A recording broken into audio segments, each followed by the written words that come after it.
Passionné de jardin, salut. Donc juste derrière moi ici, c'est mon ancienne serre que j'ai donnée à mon ami et voisin Jack. Donc dans cette vidéo, on va voir comment construire sa serre à semis et pas que. Et ça sera 4 vidéos. Donc la première, je vous propose, c'est pourquoi je reconstruis ma serre à semis. Donc les questions que je me suis posées, c'est quelles sont les erreurs que j'ai faites, quel est mon contexte.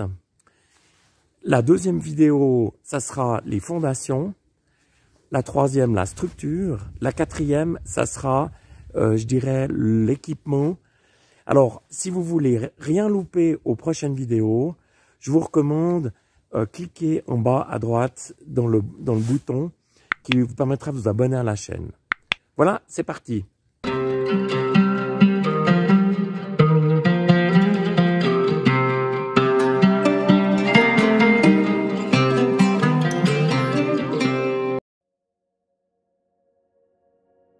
La première chose importante, c'est de tenir compte de son contexte. J'ai 2 jardins. J'en ai un à Olon, à 450 mètres d'altitude, un grand jardin de 400 mètres carrés. Dans ce jardin, j'ai plus d'eau puisque la commune nous coupe l'eau en hiver et j'ai pas d'électricité non plus.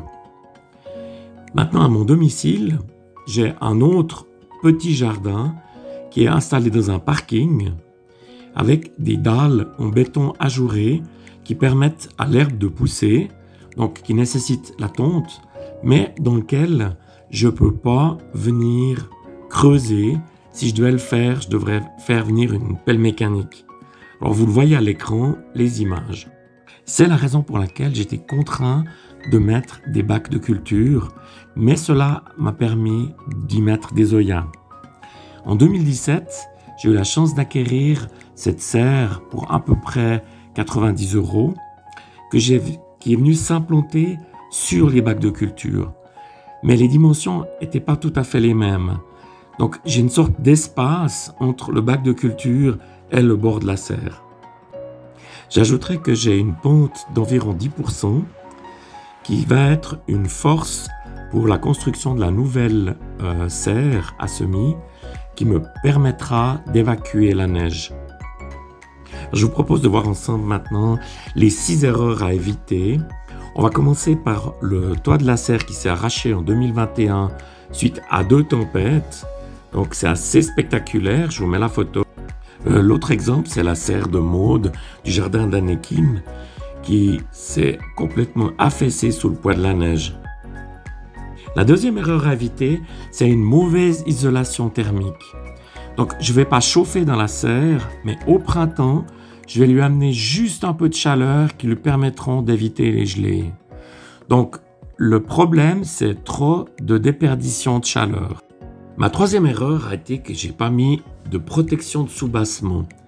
Qu'est-ce que c'est? C'est un film qui empêche les mauvaises herbes de pousser, notamment dans la zone entre les bacs de culture et la serre. Donc, qu'est-ce qui s'est passé? J'ai eu énormément de liserons. Je vous montre la photo que j'ai prise dans le coffre de ma voiture. C'est juste hallucinant les racines qu'ils ont fait. Donc, suite à une discussion avec Antoine, le potagiste, je suis arrivé à la conclusion qu'en fin de compte, le mieux, c'est un liner de piscine. Comme vous pouvez le voir sur les images, ma 4e erreur, ça a été de laisser un espace entre les bacs de culture et l'extrémité de la serre. Que ce soit au niveau thermique, en termes de mauvaises herbes, c'était vraiment pas une bonne idée. Donc, ce que je vous conseille, c'est ce que j'ai fait au jardin d'Olon, donc dans l'installation de la serre. Je vous remets le lien en haut à droite, comment j'ai installé cette serre. C'est vraiment de construire la structure, même intégrée au bac. Voilà, c'est ce que je me propose de faire. Les 2 dernières erreurs sont à l'intérieur de la serre. Donc, il faudrait idéalement des plateaux en bois amovibles, donc qui puissent être enlevés à la fin des semis pour que les cultures puissent prendre toute leur place. Donc, la structure PVC ne permet pas l'installation de ce type de plateau. Et pour terminer, à l'intérieur de la serre, l'accrochage des cultures sur du PVC n'est pas idéal. Donc, je vais le faire sur du bois. Ça me permettra de tondre des ficelles. Au niveau praticité, ça sera vraiment l'idéal. Voilà, dans une semaine, la nouvelle vidéo sur les fondations. Donc, ne la manquez pas. D'ici là, je vous souhaite une bonne santé et je me réjouis de vous revoir. À bientôt.